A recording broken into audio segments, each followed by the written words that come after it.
আমি এর আগে ক্লাস 7-এ ছিলাম বগুড়া জেলা স্কুলে, ক্লাস 6-এ ছিলাম চিটাগাং কলেজিয়েট স্কুলে, ক্লাস 5-এ থাকতে পড়তাম বান্দরবন হাই স্কুলে, ক্লাস 4-এ পচাগড় হাই স্কুলে, ক্লাস 3-তে থাকতে কিশোরী মোহন পাঠশালা সিলেট, ক্লাস 2-তে রংপুরে, স্কুলটার নাম মনে নেই, ক্লাস 1-এ ছিলাম শেখঘাট জুনিয়র হাই স্কুল।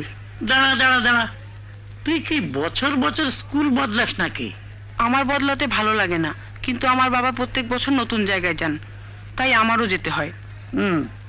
নে শুরু কর আবার, মাত্র 1 মিনিট হয়েছে।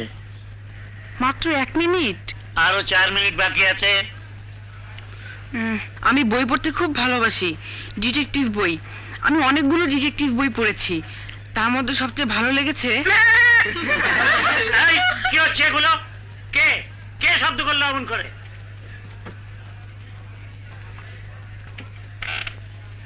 নে শুরু কর। ডিটেকটিভ ছাড়াও আমি অ্যাডভেঞ্চারের বই পড়তে খুব ভালোবাসি, আর ভালোবাসি ছবি আঁকতে আর খেলতে।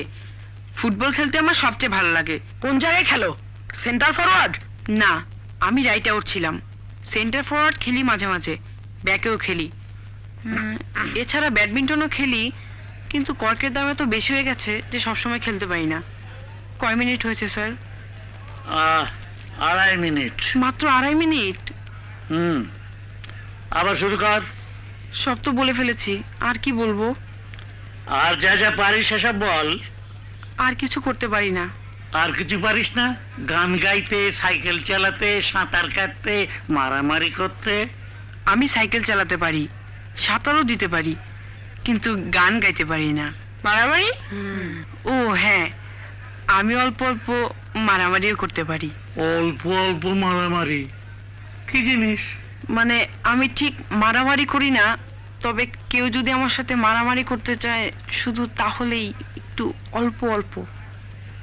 ও বুঝেছি, তুই নিজে থেকে করিস না, তবে কেউ করতে চাইলে না করিস না, এই তো? আর 1 মিনিট বাকি। নে শুরু কর আবার।